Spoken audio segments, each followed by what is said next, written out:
Chapter 1. The eviction notice might as well have been written in blood.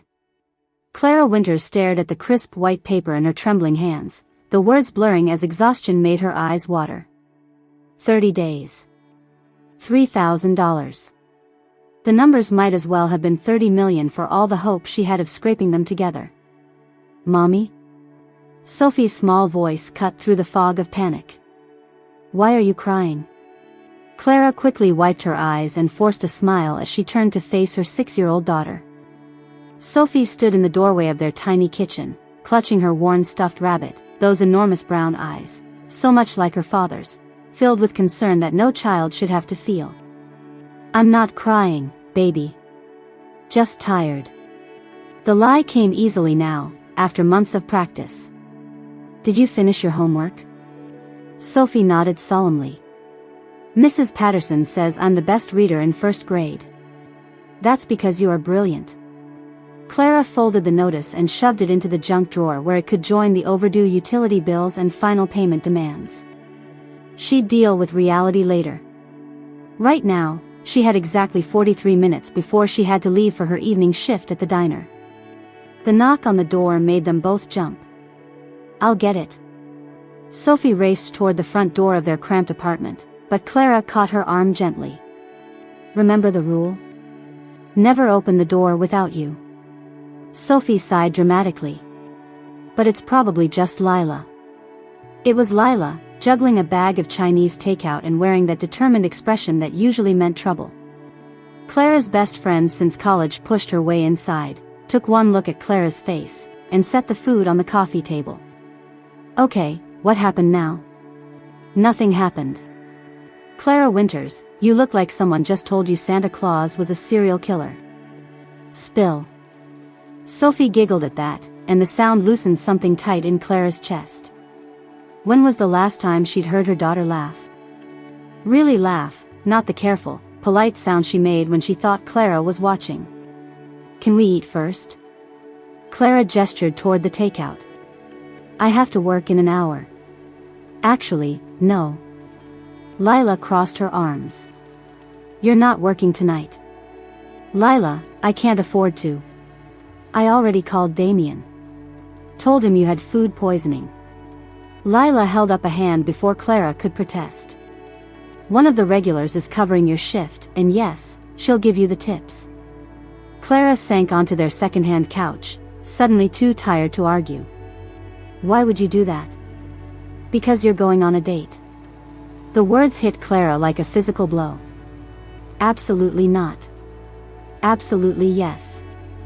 Lila sat down beside her, her voice gentling. Clara, when was the last time you did something just for you? When was the last time you talked to an adult who wasn't taking your order or asking for your rent? Sophie had settled on the floor with her takeout container, but Clara could see her listening intently. Kids always knew more than adults gave them credit for. I don't have time for dates. I have responsibilities. You have a life, Lila said firmly. Or you're supposed to. Look, I know someone. No. He's nice. Normal. Works in construction, has his own business. No weird hobbies, no criminal record I could find. You ran a background check. I'm thorough. Lila grinned. His name is Jake Morrison. He's funny, he's stable, and he specifically asked to meet a woman who values family. Despite herself, Clara felt a flicker of curiosity. It had been 2 years since Sophie's father walked out, claiming he wasn't ready for the responsibility. She'd sworn off dating, throwing herself into work and raising Sophie. But sometimes, in the quiet moments before sleep, she ached with loneliness. I don't have anything to wear, she said weakly. I brought options. Lila gestured toward a garment bag Clara hadn't noticed. And Sophie's already agreed to have a sleepover at my place. You planned this. Clara looked between her daughter and her best friend. You two conspired against me. Sophie nodded solemnly. Lila says you need to remember how to have fun. Traitor. But Clara was smiling now, the first real smile she'd managed in weeks. An hour later, Clara stared at herself in Lila's bathroom mirror and didn't recognize the woman looking back. The black dress was simple but flattering, skimming her curves without being too revealing. Lila had tamed her unruly hair into soft waves, and a touch of makeup had erased the shadows under her eyes. "You look beautiful," Lila said from the doorway. "I look like I'm pretending to be someone else. Maybe that's not such a bad thing. Maybe for one night, you can pretend to be a woman who doesn't carry the weight of the world on her shoulders." Clara touched the small silver locket at her throat, Sophie's picture inside, always close to her heart. What if something happens? What if Sophie needs me? Then you'll come home. But Clara, what if nothing happens? What if you just have a nice dinner with a nice man and remember that you're more than just Sophie's mom? The guilt twisted in Clara's stomach like a living thing. Sophie was everything to her, the reason she got up every morning, the reason she worked 3 jobs, the reason she kept fighting when everything felt hopeless. How could she justify spending money on dinner when they might be homeless in 30 days? "I can't afford this," she whispered. "He's paying. And before you get all feminist on me," he insisted. Apparently his mother raised him right. Clara closed her eyes, letting herself imagine, just for a moment, what it might feel like to sit across from a man who looked at her like she was worth knowing. Someone who didn't see her as just another waitress or cleaning lady or retail clerk. Someone who might actually listen when she talked. "One dinner," she said finally. "One dinner," Lila agreed. 20 minutes later, Clara stood outside Romano's, the nicest restaurant she'd ever been to, smoothing her dress with nervous hands.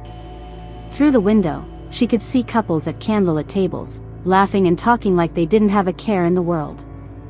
For a moment, the divide between their world and hers felt insurmountable. Her phone buzzed. A text from Lila: "Sophie's asleep. She made me promise to tell you to have fun. Now stop overthinking and go inside." Clara took a deep breath, tasting possibility on the evening air. Maybe Lila was right. Maybe she deserved this one night, this one chance to remember who she was before life ground her down to nothing but survival and responsibility. Maybe, just maybe, she could allow herself to hope. She pushed open the restaurant door and stepped into the warm, golden light, not knowing that across town, something ancient and wild had caught her scent on the wind and was even now turning its attention toward the woman who would change everything. The hostess smiled at her. "Are you meeting someone?" "Yes," Clara said, and for the first time in years, she meant it in more ways than one. Chapter 2. He was nothing like what Lila had described. Clara spotted him immediately, not because he was the only man sitting alone, but because every person in the restaurant seemed to unconsciously lean away from his table. He commanded space without saying a word, his presence filling the room like a low-frequency hum that made her skin prickle with awareness. Dark hair, darker eyes, and a face that belonged on movie screens rather than across from overworked single mothers in borrowed dresses.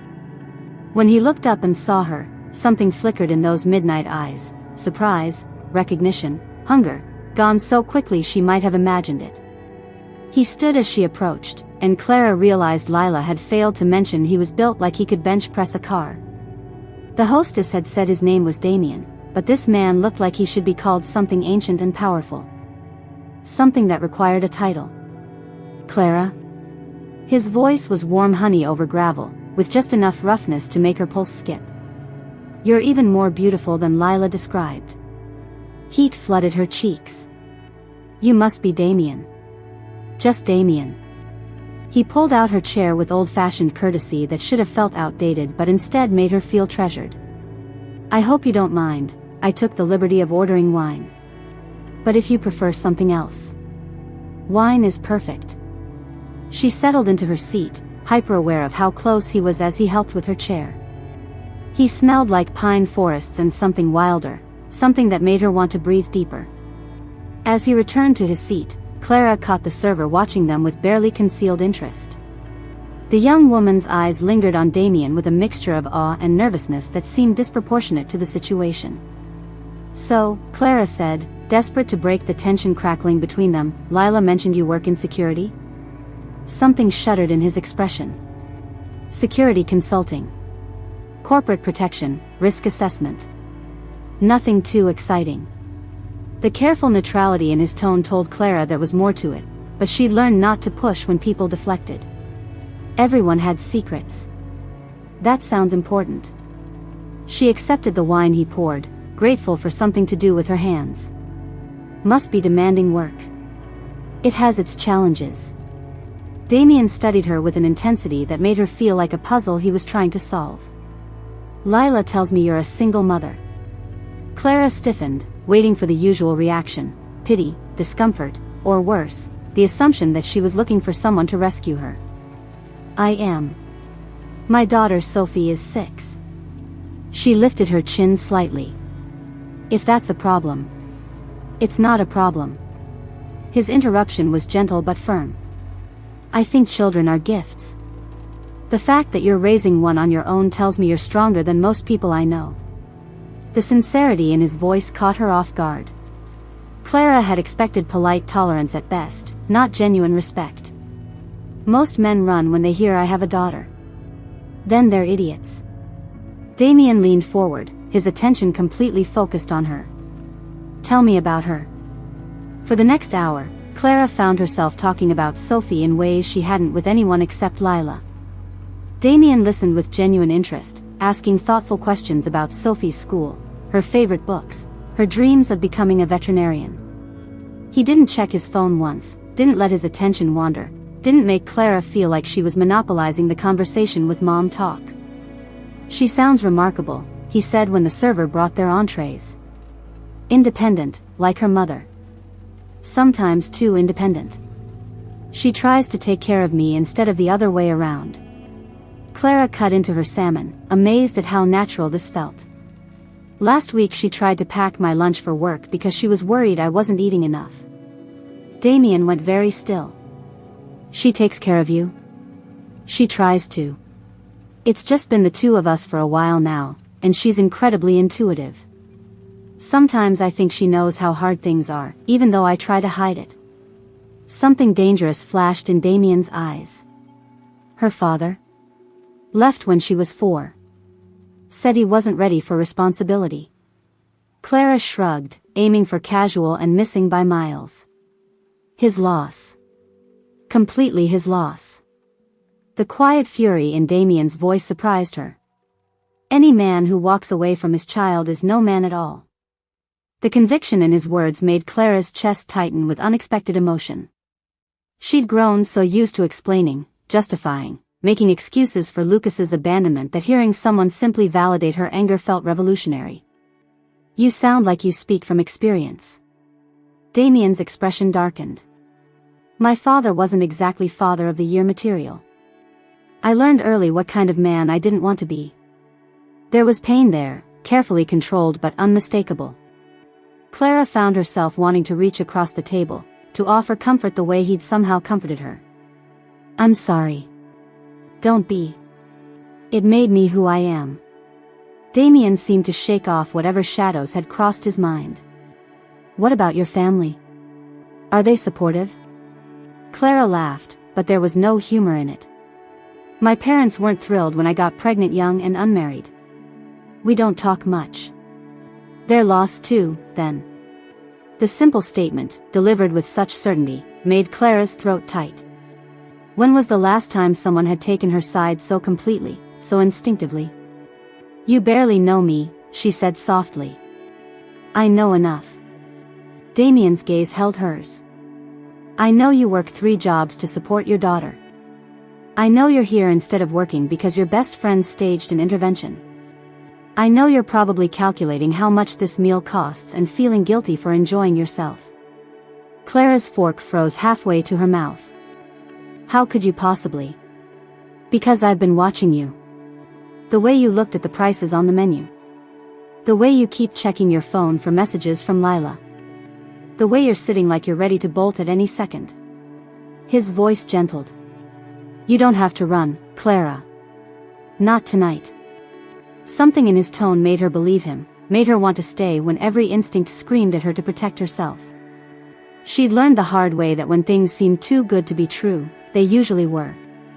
This is all very surreal, she admitted. I don't date. I don't have time for dating. But you're here. Lila can be very persuasive. Remind me to thank her. Damien smiled, and the expression transformed his face from intimidating to devastating. What do you do when you're not working? Sleep, mostly. Clara surprised herself by laughing. I know that sounds pathetic, but between the diner, the cleaning service, and retail, there isn't much time for hobbies. Damien went very still again. 3 jobs. The way he said it made Clara defensive. Lots of people work multiple jobs. Not by choice, usually. His voice was carefully controlled. That's a lot of pressure for one person. I manage. Clara straightened her shoulders. Sophie and I do fine. I'm sure you do. But you shouldn't have to just survive, Clara. You should be able to live. The words hit too close to home, too close to the desperate exhaustion she carried like a weight in her chest. Clara felt tears threaten and blinked them back furiously. I should go. She started to reach for her purse, but Damien caught her hand. The contact sent electricity shooting up her arm. His skin was warm, almost hot, and she could have sworn she felt his pulse racing as fast as hers. Did I say something wrong? His thumb brushed across her knuckles, sending shivers through her entire body. No, you said something right. That's the problem. Clara stared down at their joined hands. I can't afford to want things I can't have. What if you could have them? The question hung between them, loaded with possibilities that terrified her. Clara looked up to find Damien watching her with an expression she couldn't read, intense, almost predatory, but gentle at the same time. I should go, she repeated, but she didn't pull her hand away. Stay. The word was barely above a whisper. Please. For a moment, Clara let herself imagine what it would be like to be the kind of woman who could stay. Who could let a man like Damien into her carefully controlled life? Who could risk her heart on someone who looked at her like she was precious? Then reality crashed back in. The eviction notice. The mounting bills. Sophie, sleeping safely at Lila's but depending on Clara to keep their tiny world from falling apart. I can't, she said, finally pulling her hand free. This was lovely, really, but I can't do this. Damien studied her for a long moment, and Clara had the strangest feeling he could see right through her defenses to the longing she was trying so hard to hide. Let me drive you home. I can take a cab. Clara. He said her name like it was something precious. Let me drive you home. 20 minutes later, Clara found herself in the passenger seat of Damien's truck, not the luxury car she'd expected, but a practical pickup that smelled like leather and that same wild scent she'd noticed at dinner. He drove with confident ease through the city streets, and Clara found herself relaxing despite everything. Thank you, she said as he pulled up in front of her building. For dinner, for everything. Thank you for coming. Damien turned to face her, and in the dim light from the street lamp, his eyes seemed to glow. Clara? Yes? This doesn't have to be goodbye. The hope in his voice made her chest ache. Damien. Think about it. That's all I ask. Clara nodded and reached for the door handle, but Damien was already out of the truck, coming around to help her. Always the gentleman, even when she was running away. I'll wait until you're inside, he said. Clara looked up at him, this mysterious man who treated her like something valuable for one perfect evening. Who'd listened when she talked about Sophie, who'd seen through her defenses like they were made of glass. I don't even know your last name, she said suddenly. Something flickered across his features, guilt, maybe, or regret. Does it matter? I guess not. But even as she said it, Clara knew it did matter. Everything about this man mattered, and that was exactly why she had to walk away. Good night, Clara. Good night. She made it to her door before turning back, but the truck was already gone, vanished into the night like it had never been there at all. Like Damien had never been there at all. But her lips still tingled from the wine he'd shared, and her hand still burned where he'd touched it, and Clara knew that no matter how hard she tried, She'd never forget the man who'd made her feel like she was worth something more than survival. 3 blocks away, Damien sat in his truck with his hands gripping the steering wheel so hard the metal groaned. His wolf was going insane, demanding he go back, claim what was his, protect the woman who'd just walked away. Mate. The word pounded through his blood like a drumbeat. Mate, mate, mate. He'd known the moment he'd caught her scent in the restaurant. Hell, he'd probably known before that, when something had pulled him to answer Lila's call about her friend who needed a good night. His wolf had been restless for weeks, driving him to patrol the city like he was searching for something. Someone. Clara. His mate was a single mother working 3 jobs to keep her head above water. His mate was strong and fierce and protective, exactly what his wolf craved. His mate was also completely human, with no idea what she'd just walked away from. And Damien had no idea how to tell her that he was the alpha king of the largest werewolf pack on the East Coast, that he commanded loyalty from hundreds of wolves, that his world was filled with violence and politics and secrets that could get her killed. How did you tell a woman like Clara, a woman who valued honesty and stability above all else, that you were a monster who'd been lying to her from the moment you met? Damien closed his eyes and tried to think past the wolf's demands. Clara had enough problems without adding him to the list. The smart thing, the safe thing, would be to walk away. Let her find a nice, normal human man who could give her the quiet life she deserved. But even as he thought it, Damien knew he couldn't do it. His wolf wouldn't let him, and more than that, his heart wouldn't let him.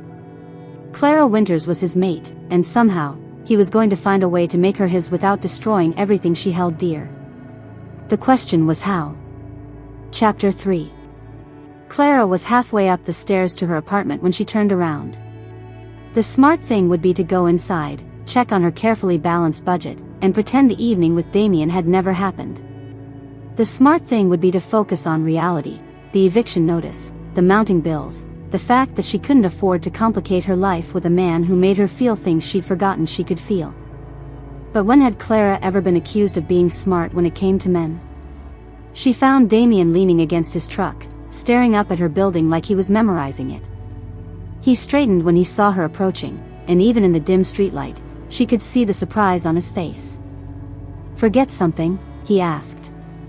"Coffee," Clara said, her heart hammering against her ribs. "I was going to ask if you wanted coffee. I make terrible coffee, but it's better than going home to an empty apartment." The words tumbled out faster than she intended. "If you want to, I mean. If you don't have somewhere else to be." Damien stepped closer, close enough that she could see the way his eyes seemed to catch the light. "I don't have anywhere else to be." "Good." Clara swallowed hard. "Great. Coffee it is." Her hands shook as she unlocked the building's front door, hyper-aware of Damien behind her as they climbed the narrow stairs. She'd never brought a man home before, not since Sophie was born, not since she'd learned the hard way that her daughter had to come first, always. But Sophie was safe at Lila's, and Clara was tired of being careful, tired of being responsible, tired of being alone. "This is it," she said, opening the door to her tiny apartment. "It's not much, but it's home." Damien stepped inside, and Clara tried to see the space through his eyes. The second-hand furniture, the stack of bills on the kitchen counter, Sophie's drawings covering every inch of the refrigerator. It was cramped and worn and probably worth less than what he'd spent on dinner. "Sophie's artwork?" he asked, moving toward the refrigerator with genuine interest. "She's very prolific." Clara busied herself with the coffee maker, grateful for something to do with her hands. "That one's her family portrait. The tall figure is me, the small one is her, and the furry blob is the dog she wants but we can't afford." Damien studied the drawing with the same intensity he'd focused on her all evening. "She drew you wearing a crown." Clara looked up, surprised. She'd never noticed that detail before. "She thinks I'm a queen, I guess. Wait until she's a teenager and realizes I have no idea what I'm doing." "You're raising her alone, working 3 jobs, keeping her safe and happy and fed. That sounds like queen behavior to me." The quiet conviction in his voice made Clara's chest tight. She turned back to the coffee, afraid he might see how much his words affected her. "You're good at that," she said. "Good at what?" "Making people feel like they matter." The silence stretched between them, heavy with unspoken things. Clara could feel Damien watching her, could sense something shifting in the air around them. "You do matter, Clara. More than you know." She turned to find him standing much closer than she'd expected, close enough to see the flecks of gold in his dark eyes, close enough to smell that wild, woodsy scent that seemed to cling to his skin. "The coffee can wait." Damien reached up, tucking a strand of hair behind her ear. His fingers lingered against her cheek, warm and rough and gentle. "This is nice. Being here with you. Even though my apartment could fit in your truck. Especially because of that." His thumb brushed across her cheekbone. "You've built something real here. Something that matters." Clara's breath caught. "You don't know anything about my life." "Then tell me." They ended up on her couch with mugs of coffee that grew cold as Clara found herself talking about things she'd never told anyone. About growing up feeling like she never quite fit anywhere. About meeting Sophie's father in college and thinking she'd found her forever, only to watch him slowly pull away as the reality of parenthood set in. About the crushing weight of trying to be everything to everyone and never feeling like it was enough. "The worst part," Clara said, curled into the corner of the couch with her legs tucked under her, "is that I used to have dreams. I was going to be a teacher. I had this whole plan, finish my degree, get a job at a good school, maybe write children's books on the side. Then I got pregnant, and Lucas said we could make it work, but he left. He left." Clara stared into her coffee mug. "And suddenly I'm a single mother with no degree, no savings, and a baby who depends on me for everything. The dreams felt pretty stupid after that." "Dreams aren't stupid." Damien leaned forward, his voice intense. "What's stupid is giving up on them. Easy to say when you're not facing eviction." The words slipped out before Clara could stop them. She cursed silently, not wanting to sound like she was fishing for sympathy or money. Damien went very still. "Eviction? It's fine," Clara said quickly. "I'll figure it out. I always do." "How much?" "Damien. How much do you owe?" The quiet authority in his voice made Clara look up. For a moment, something flickered in his expression, something almost dangerous, before his features smoothed back into concern. $3,000, she admitted. "I have 30 days. Damien was quiet for so long that Clara began to regret telling him. Men didn't want to hear about a woman's financial problems on what was barely even a first date. "I'm sorry," she said. "I shouldn't have." "Don't apologize." Damien set down his coffee and turned to face her fully. "You shouldn't have to carry all of this alone." "I'm not alone. I have Sophie, and Lila." "That's not what I meant." The way he was looking at her made Clara's pulse race.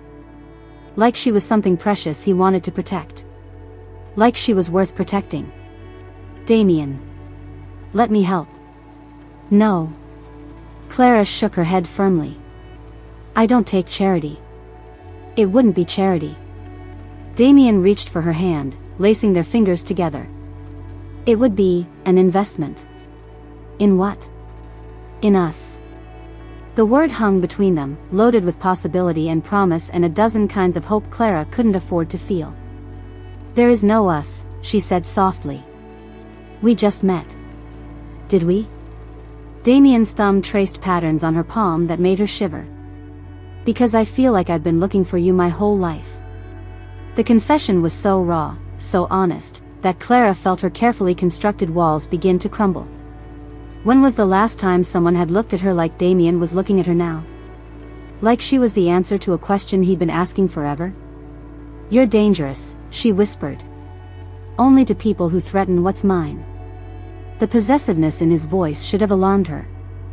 Instead, it sent heat spiraling through her body like liquid fire. "I'm not yours. Aren't you?" Damien leaned closer, his free hand coming up to cup her face. Clara could feel her resolve melting, could feel herself falling towards something that might destroy her. "This is crazy," she breathed. "Completely crazy." Damien's lips were inches from hers. "Tell me to stop." Clara looked into his eyes and saw heat and hunger and something deeper, something that made her feel like the most important person in the world. "I can't," she admitted. When Damien kissed her, Clara's world tilted off its axis. His lips were warm and demanding, tasting like coffee and promises she was afraid to believe. She melted into him, her hands fisting in his shirt as he deepened the kiss with a hunger that matched her own. "Clara." Her name was a prayer on his lips as he trailed kisses down her throat. "God, you're perfect." "I'm not." "You are." Damien lifted his head to look at her, his eyes dark with desire. "You're everything." Clara had forgotten what it felt like to be wanted like this, to be cherished and desired and seen as something more than just a mother, just a worker, just someone trying to survive. Damien touched her like she was made of something precious, kissed her like she was the air he needed to breathe. When he carried her to her bedroom, Clara didn't protest. When he laid her down on her bed and worshipped her body with his hands and mouth, she let herself drown in sensation. When he moved over her, in her, around her, she forgot about everything except the way he made her feel alive again. They made love with desperate intensity, as if they were trying to memorize each other, as if they knew this moment was fragile and might shatter at dawn. Damien whispered her name like a benediction, and Clara gave herself to him completely, holding nothing back. Afterward, they lay tangled together in her narrow bed, Clara's head on Damien's chest as his fingers combed through her hair. "I should go," he said softly, but he made no move to leave. "Should you?" Clara traced patterns on his chest, marveling at the solid strength of him. "You need sleep. You have to work tomorrow." "Actually, I don't." Clara lifted her head to look at him. "It's Saturday. Sophie doesn't come home until Sunday afternoon." Something flashed in Damien's eyes, relief, hunger, possessiveness. "Then I'm not going anywhere." They talked until dawn, sharing stories and secrets and dreams they'd never voiced aloud. Clara learned that Damien had grown up hard, that he'd built his business from nothing, that he carried responsibilities that sometimes felt crushing. Damien learned that Clara sang to Sophie when she had nightmares, that she secretly loved terrible reality TV, that she still believed in happy endings even though life had taught her better. When exhaustion finally claimed them, Clara fell asleep in Damien's arms, feeling safer than she had in years. She woke alone. Clara's hand found only cold sheets where Damien had been, and for a moment she thought she'd dreamed the entire night. Then she saw the note on her nightstand, written in bold, masculine handwriting. "Had to leave for work emergency. Will call soon. M." Clara stared at the note until the words blurred together. The rational part of her brain understood that emergencies happened, that Damien had his own life and responsibilities. But the part of her that had been abandoned before, the part that had learned not to trust too quickly or love too deeply, whispered that she should have known better. She should have known better than to let a stranger into her home, into her bed, into the carefully guarded spaces of her heart. She should have known better than to think a man like Damien could really want someone like her for more than one night. Clara crushed the note in her fist and closed her eyes against the sting of tears. She'd been so careful, so protected, for so long. One night with Damien had undone years of hard-earned wisdom, and now she was left with the familiar ache of disappointment and the bitter knowledge that she'd been a fool. Again. The worst part wasn't even the abandonment, it was how much she'd revealed, how completely she'd opened herself to someone who could just walk away. She'd told him about the eviction, about her dreams, about Sophie. She'd given him everything, and he'd left her with a note. Clara pulled the covers over her head and let herself cry for the dreams she'd been stupid enough to believe in for one perfect, devastating night. Chapter 4. Damien had been Alpha King for 7 years, and he'd never once questioned a command decision. Until he'd left Clara sleeping in her narrow bed, her dark hair spread across the pillow like silk, her face peaceful in the dawn light. Every instinct he possessed had screamed at him to stay, to claim what was his, to never let her out of his sight again.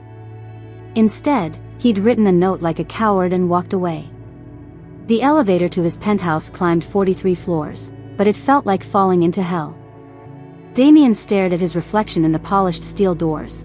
The same face that had looked down at Clara with wonder just hours before now looked haggard, haunted. His wolf paced restlessly beneath his skin, furious at the distance between them and their mate. Mate. The word still sent shockwaves through his system. In all his years as alpha, through all the eligible female wolves who'd been paraded before him, through all the political marriages his council had suggested, he'd never felt even a flicker of the recognition that had slammed into him the moment he'd caught Clara's scent. The elevator doors opened to reveal Victor Thorne waiting in the marble foyer, his expression grim. Damien's beta and oldest friend looked like he hadn't slept, which meant pack business. Which meant Damien's personal crisis would have to wait. How bad? Damien asked, shedding his jacket as he walked toward his office. 3 territorial disputes in the last 6 hours. The Seattle pack is challenging our shipping routes again. And there's been another incident with the hunters. Victor fell into step beside him, his tone carefully neutral. But first, we need to talk about where you've been. Damien paused in the doorway of his office, a room that commanded a view of the entire city, including the neighborhood where Clara was probably just waking up. I told you I had personal business. Personal business that had you disappearing for 12 hours without backup or communication. Victor closed the door behind them. Damien, you're the Alpha King. You can't just vanish.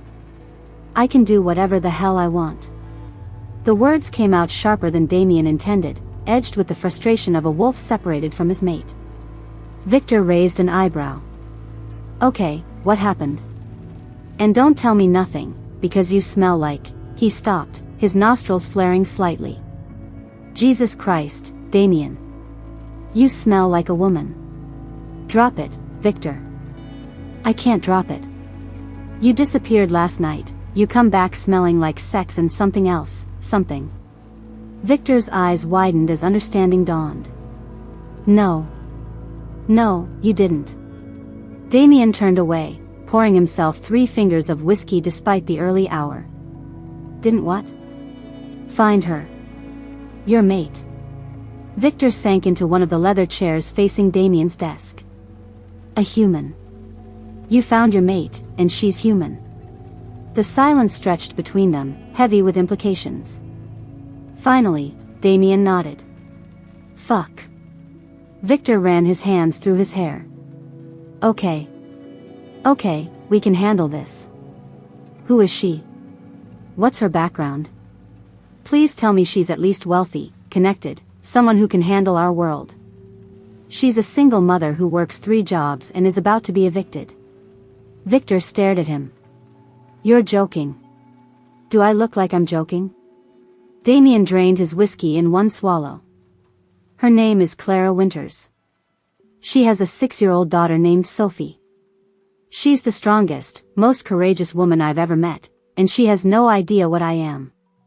Damien. Victor leaned forward, his voice gentle but firm. You know this is impossible. Nothing is impossible. A human mate? A human mother? Victor shook his head. The council will never accept her. The pack traditions, the security risks, the exposure. I don't give a damn what the council thinks. Damien's voice carried the edge of command that made weaker wolves submit. She's mine. And what happens when she finds out what you are? What we are? Victor stood, pacing to the windows. You think a woman who's struggling to keep her head above water wants to be dragged into our world? You think she wants her daughter exposed to the violence, the politics, the constant danger? Every word hit like a physical blow because Victor was right. Clara's life was complicated enough without adding werewolf politics and supernatural threats. But Damien's wolf didn't care about logic or safety or rational thought. It only cared that their mate was miles away, probably hurting because he'd left without explanation. She needs help, Damien said quietly. She's about to lose her apartment. So help her. Anonymously. Set up a trust, make some calls, solve her problems from a distance. Victor turned back to him. But don't drag her into this world, Damien. For her sake and Sophie's. Damien knew Victor was right. The smart thing, the safe thing, would be to help Clara from the shadows and stay away. But the thought of never seeing her again, never touching her, never hearing her laugh or watching her eyes light up when she talked about Sophie, it felt like death. The territorial disputes, Damien said, forcing himself to focus on pack business. Brief me. For the next 3 hours, Damien threw himself into the duties that had defined his life for 7 years. Territory maps, shipping manifests, incident reports, the endless machinery of running the largest werewolf pack on the East Coast.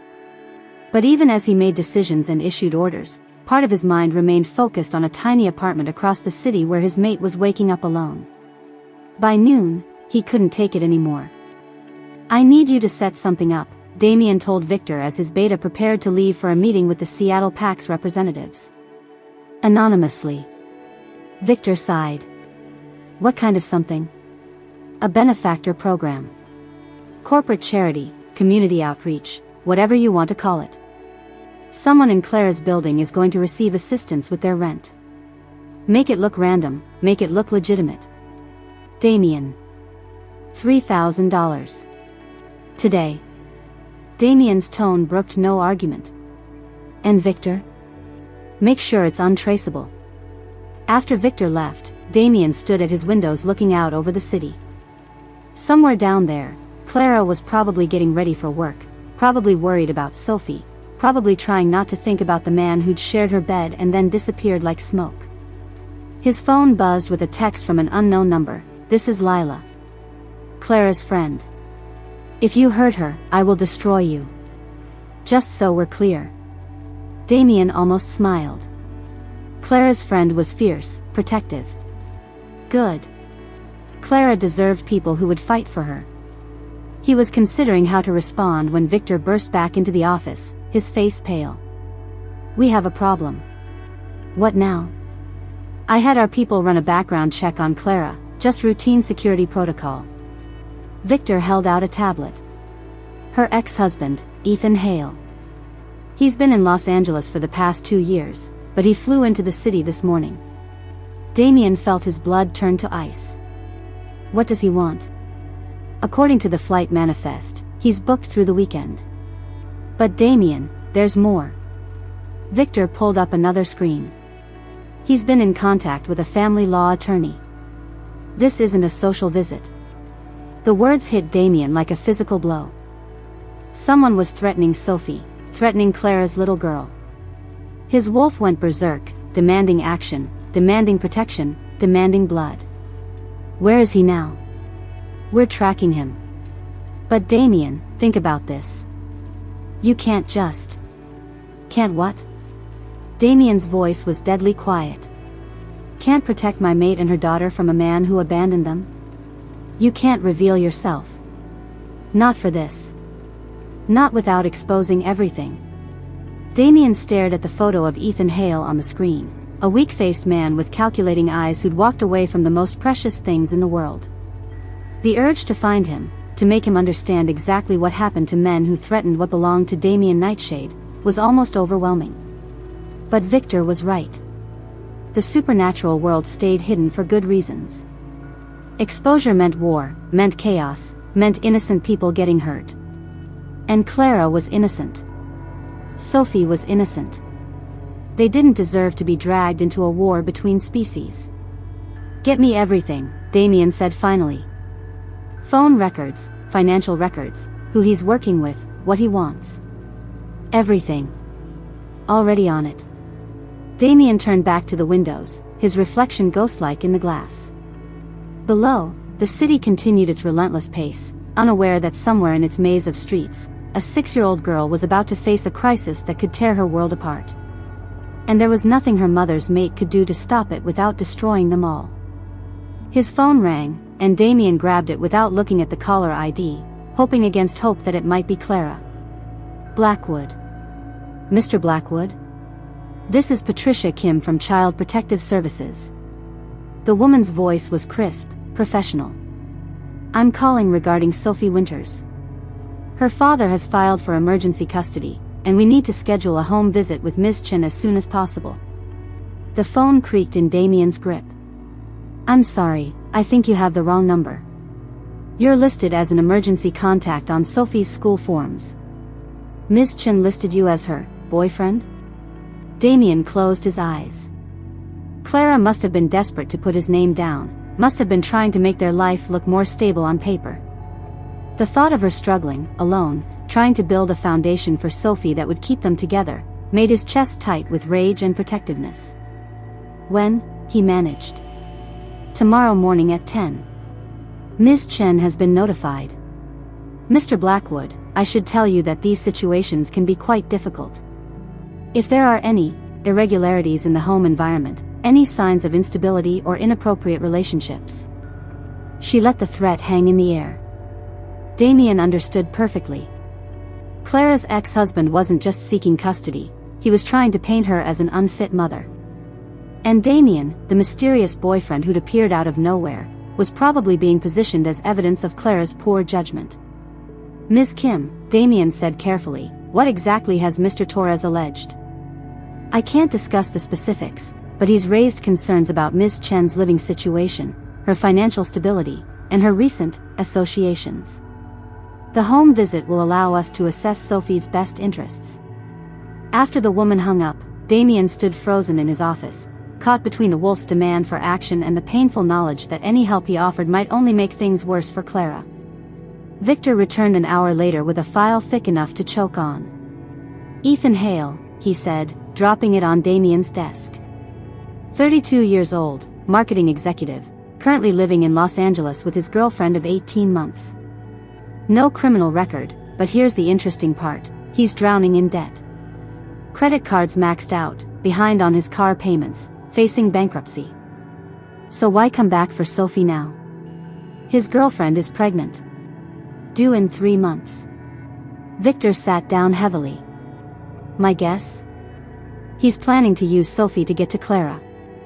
Child support, maybe even alimony if he can prove she's been living with someone. Or what? Or he's planning to use Sophie as leverage to get Clara to do something. Sign something, give him something." Victor met Damien's eyes. "The question is, what does Clara have that he wants?" Damien thought about Clara's tiny apartment, her secondhand furniture, her 3 jobs just to make ends meet. She had nothing of material value. But she had Sophie. And to a desperate man facing financial ruin, a daughter might look like a very valuable asset indeed. "I have to help her," Damien said. "Not directly. Not without risking everything." Victor leaned forward. "But indirectly?" "Damien, you have resources. Lawyers, investigators, influence. You can help Clara without her ever knowing it came from you. And if that's not enough?" Victor was quiet for a long moment. "Then you'll have to decide what matters more, protecting the pack's secrets, or protecting your mate." Damien looked out at the city again, knowing that somewhere in its sprawl, Clara was probably crying, probably terrified, probably feeling more alone than she'd ever felt in her life. He'd found his mate, the one woman in the world meant for him.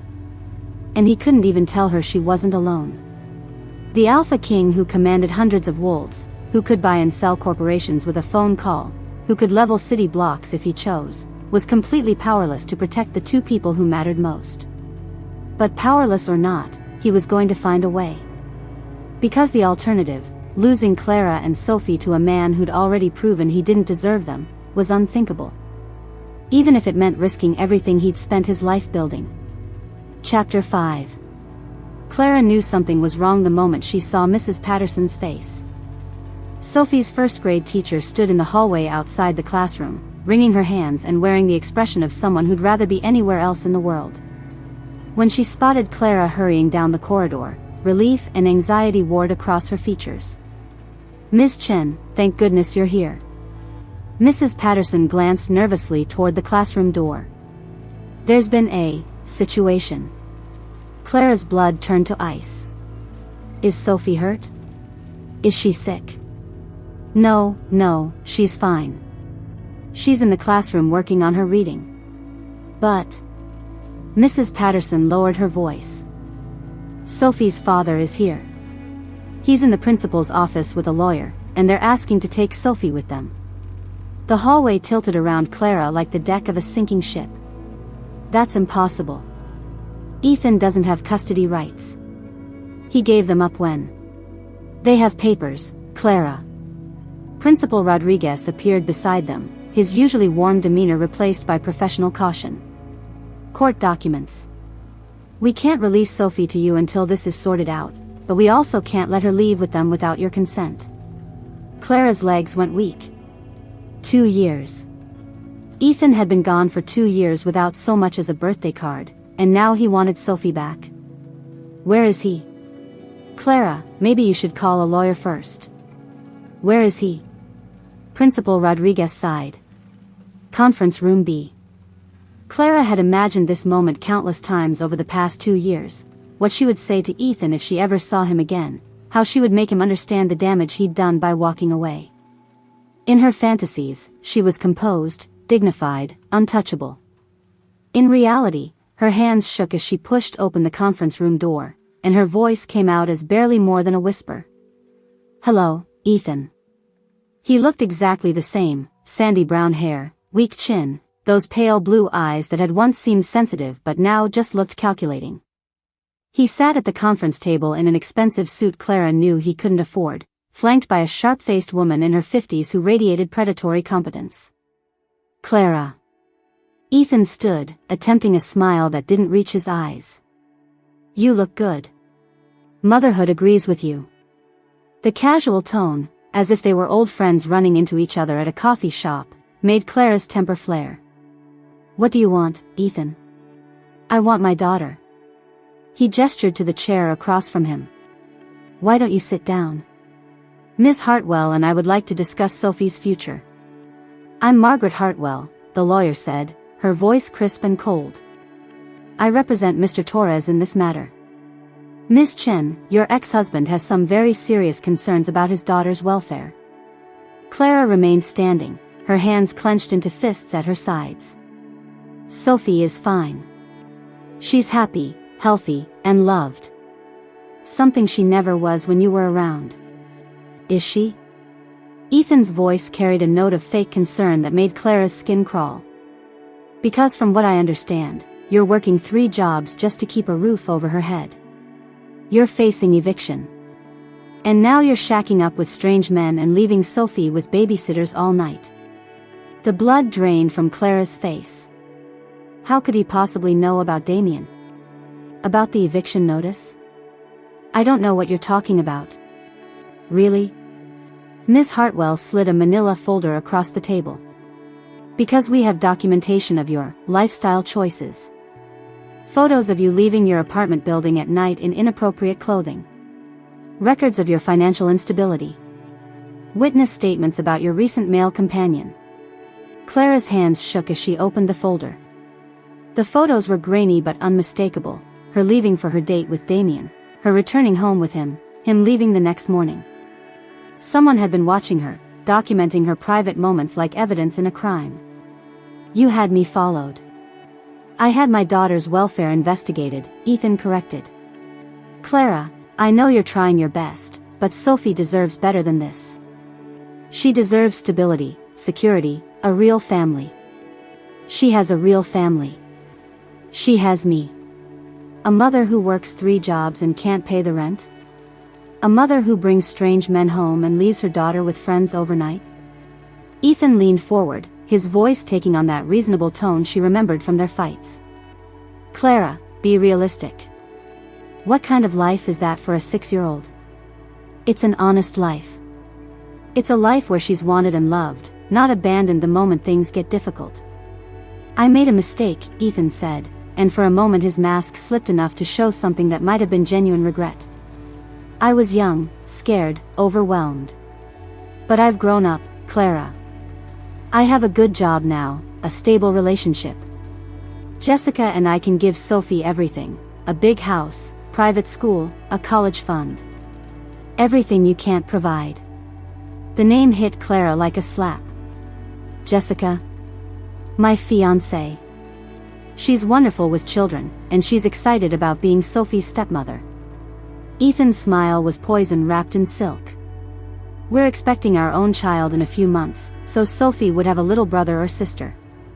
A real family, Clara. Isn't that what you've always wanted for her? Clara stared at the photos in the folder, at the evidence of her supposedly unfit life. Working multiple jobs to support her daughter was being twisted into neglect. Going on one date in 2 years was being painted as promiscuity. Fighting to keep them housed and fed was being used as proof that she couldn't provide. This is insane, she whispered. No judge would take Sophie away from me based on this. Wouldn't they? Ms. Hartwell's smile was razor-sharp. Single mother, multiple jobs, facing eviction, bringing strange men around a minor child? Ms. Chen, I've won custody cases with far less evidence. The mysterious boyfriend is particularly concerning, Ethan added. No one seems to know anything about him. No employment history we can find, no local address. For all we know, he could be a criminal, a drug dealer, or worse. Is that really the kind of influence you want around my daughter? Clara's throat closed up. Damien. They were using Damien against her, twisting their one perfect night into something sordid and dangerous. And the worst part was, she couldn't even defend him because she didn't know anything about him either. He'd vanished as completely as if he'd never existed. I want to see those court documents, Clara said, surprised by the steadiness of her own voice. Miss Hartwell slid another folder across the table. Emergency custody petition, filed this morning. We're requesting immediate temporary placement with Mr. Torres pending a full custody hearing. The legal language blurred together as Clara tried to process what she was reading. Emergency custody. Temporary placement. Full hearing. The words felt like weapons aimed at her heart. You can't just take her. I'm her mother. And I'm her father, Ethan said quietly. A father who can provide for her in ways you simply can't. Clara, I'm not trying to hurt you. I'm trying to do what's best for Sophie. What's best for Sophie is staying with the parent who didn't abandon her. The parent who's about to be homeless. Ms. Hartwell's voice was ice cold. Ms. Chen, let's be realistic. You're one missed paycheck away from living in your car. Is that really the environment you want for a 6-year-old? Clara felt the walls closing in around her. Everything they were saying was technically true, even if they were twisting it into something ugly. She was facing eviction. She did work multiple jobs. She had brought Damien home, and he had disappeared without explanation. I need to call my lawyer, she said. Of course. Ethan's smile was sympathetic and false. Though I should mention, this doesn't have to go to court. We could work something out privately. Clara looked up sharply. What do you mean? Visitation, Ethan said smoothly. Regular, substantial visitation. Maybe Sophie could spend summers with us in Los Angeles. Christmas breaks. We could even provide financial support to help with your situation here. The offer hung in the air like bait on a hook. Clara could see exactly what Ethan was offering. Money and stability in exchange for sharing Sophie. Part of her, the part that lay awake at night wondering how she was going to pay the next bill, was tempted. But another part, the part that had held Sophie through every fever and nightmare and triumph for 6 years, recoiled at the thought of letting this man back into their lives. No, Clara said. Sophie stays with me. Miss Hartwell sighed like Clara was being unreasonable. Miss Chen, I strongly advise you to reconsider. This can be handled amicably, or it can be handled in court. But either way, Mr. Torres is going to be part of his daughter's life from now on. We'll be in touch, Ethan said, standing. Clara? For what it's worth, I really am sorry it's come to this. After they left, Clara sat alone in the conference room staring at the legal documents that threatened to tear her world apart. Emergency custody hearing. Temporary placement. Unfit mother. She pulled out her phone with shaking hands and dialed the number Damien had programmed in 2 nights ago. The number she'd stared at a dozen times without having the courage to call. The mechanical voice that answered made her heart sink. The number you have dialed is not in service. Clara tried again, certain she'd misdialed. Same message. She scrolled through her recent calls, found the number, and tried once more. The number you have dialed is not in service. The phone slipped from her nerveless fingers and clattered onto the conference table. Not in service. Like Damien had never existed. Like the man who'd held her and whispered promises and made her feel precious had been nothing more than a beautiful dream. Clara buried her face in her hands and tried not to break apart completely. Ethan was back with lawyers and money and threats. Her eviction notice was still sitting in her kitchen drawer like a ticking bomb. And the man she'd started to trust, the man she'd let into her heart and her bed, had vanished without a trace. She'd never felt so completely, utterly alone. Through the conference room window, Clara could see Sophie's classroom, could see her daughter's dark head bent over her schoolwork, oblivious to the storm gathering around her. Sophie, who trusted Clara to keep her safe, to keep their little family together, to be strong enough for both of them. Clara wiped her eyes and straightened her shoulders. She might be alone, but she wasn't powerless. Ethan had made one crucial mistake. He'd underestimated how far a mother would go to protect her child. He was about to find out exactly what Clara Winters was capable of when someone threatened the most important thing in her world. But first, she had to figure out how to fight a war when she didn't even know who the real enemy was. Chapter 6. The scent hit Damien like a physical blow the moment Victor opened the evidence file. Where did you get this? Damien's voice was deadly quiet as he stared at the photograph of Ethan Hale shaking hands with a man Damien recognized all too well. Seattle. Our contact there managed to get photos of the meeting 3 days ago. Victor pointed to the second man in the image. Lucian Darkmoor. Beta of the Northwest Territory Pack. They've been trying to find leverage against you for months. Damien felt his world tilt on its axis. This wasn't about custody or money or Ethan's sudden paternal instincts. This was pack politics. This was war. They're using Clara to get to me. Looks that way. Ashford's pack has been losing territory and influence ever since you took over the shipping routes. Word is they're getting desperate. Victor flipped to the next photo, Ethan Hale walking out of a high-end law firm with a briefcase full of cash. They found your weakness, Damien. Your mate. The wolf inside Damien went berserk. His enemies had targeted Clara, had put Sophie in danger, had turned what should have been the happiest discovery of his life into a weapon against his pack. The urge to shift, to hunt, to rip Ethan Hale apart with his bare hands was almost overwhelming. How long have they been watching her? Based on the dates on these surveillance photos? Since the night you met her. Victor met Damien's eyes grimly. They've been tracking your movements, Damien. Following your scent trail. Clara walked into that restaurant completely innocent, and walked out with a target on her back. Damien slammed his fist onto the desk hard enough to crack the solid oak. Get Lucas Gray on the phone. Now. Damien. Now, Victor. And get our best family law attorney. Hell, get all of them. Damien was already reaching for his jacket. And prepare a security detail. Where are you going? To protect my mate.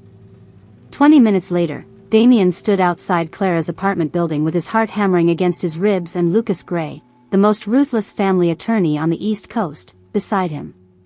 He'd called in every favor, spent more money than most people made in a year, and still felt like he was walking into battle unarmed. Because the real enemy wasn't Ethan Hale or custody papers or even Lucian Darkmoor's pack. The real enemy was the look he expected to see in Clara's eyes when she realized how thoroughly he'd lied to her. Mr. Blackwood, Lucas said as they climbed the narrow stairs, I should remind you that inserting yourself into this situation could complicate matters.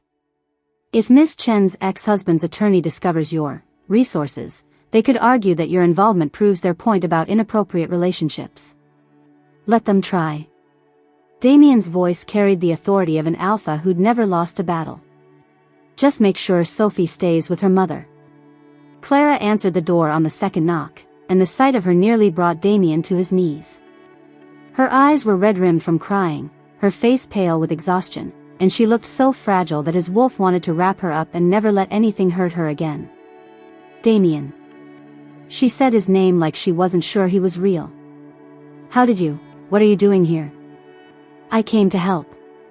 Damien gestured to Lucas, who stepped forward with professional courtesy. This is Lucas Gray, one of the best family attorneys in the country. He's here about Sophie. Clara's gaze flicked between them, confusion and wariness warring in her expression. I don't understand. How do you even know about Sophie? About Ethan? May we come in? Lucas asked gently. This conversation would be better held privately. Clara hesitated for a moment that felt like eternity, then stepped aside. Sophie's in her room doing homework. The tiny apartment looked even smaller with Lucas's imposing presence filling it, but Damien barely noticed. All his attention was focused on Clara, on the way she held herself like she was afraid she might shatter, on the defensive set of her shoulders that told him she was preparing for another blow.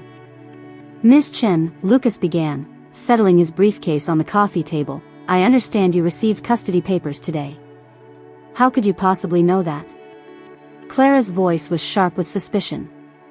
And why would you care? Damien had prepared for this moment, had rehearsed what he would say, but faced with Clara's obvious pain and mistrust, the words dried up in his throat. I have connections, he said lamely. When I heard what was happening. Connections. Clara laughed, but there was no humor in it. Right. And I suppose your mysterious security consulting job comes with a legal team that specializes in family law? Clara. No. She turned on him, eyes blazing. You disappeared. You left me a note like I was some one-night stand you couldn't wait to escape, and now you show up with an attorney? What kind of game are you playing? The accusation hit Damien like a physical blow because she was right. From her perspective, his behavior made no sense. He'd vanished without explanation and reappeared with resources that clearly didn't match his claimed background. It's not a game, Damien said quietly. I had to leave. There was an emergency. Your phone number doesn't work. I had to change it. Security reasons. Security reasons. Clara shook her head. Do you hear yourself? Nothing you say makes sense, Damien. Nothing about you makes sense. Before Damien could respond, Sophie's door opened and the little girl appeared in the hallway, clutching her stuffed rabbit. She was smaller than Damien had imagined, with huge dark eyes and Clara's delicate bone structure, but there was something about her that made his wolf sit up and take notice. Mommy? Sophie's voice was small, uncertain. Why are you upset? I'm not upset, baby. Just talking to some friends. Clara forced a smile that didn't reach her eyes. Why don't you go back to your homework? But Sophie wasn't looking at her mother. She was staring at Damien with an intensity that made the hair on the back of his neck rise. Slowly, as if drawn by an invisible force, she walked toward him. You smell like the forest, she said matter-of-factly. Clara went very still. Sophie, what did you say? He smells like the forest where the wolves live. Sophie stopped directly in front of Damien, tilting her head like she was listening to something only she could hear. Like pine trees and wild things. Damien felt his world shift again. Children were more sensitive to supernatural presence than adults, but Sophie's reaction was stronger than anything he'd ever encountered. She shouldn't be able to smell his wolf so clearly, shouldn't be drawn to him like this unless. Sophie, go to your room, Clara said sharply. I know you, Sophie said to Damien, ignoring her mother completely. I've been dreaming about you. The word sent ice through Damien's veins. Dreams were how pack bonds formed, how mates recognized each other, how the supernatural world called to those who belonged to it. But Sophie was human. Completely human. Wasn't she? Sophie. Clara's voice carried a note of panic now. Room. Now. Sophie blinked as if waking up, looked around the room in confusion, then scurried back to her bedroom. The door closed with a soft click, leaving behind a silence that thrummed with unasked questions. What just happened? Clara whispered. Damien exchanged a look with Lucas, who was watching the proceedings with the carefully neutral expression of a man who'd learned not to question his client's unusual circumstances. Children have active imaginations, Damien said, but even he could hear how hollow the words sounded. That wasn't imagination. Clara was staring at the spot where Sophie had stood. She's never said anything like that before. And the way she looked at you. Ms. Chen, Lucas interrupted smoothly, perhaps we should focus on the immediate concern. Your ex-husband's custody petition. Clara blinked, seeming to remember why they were there. Right. The petition. She sank onto the couch, suddenly looking exhausted. I can't afford an attorney like you, Mr. Chen. I can barely afford rent. There's no charge, Lucas said. Mr. Blackwood is covering all legal fees. Clara's head snapped up. Absolutely not. Clara, Damien began. No. I don't take charity, and I especially don't take charity from men who lie to me.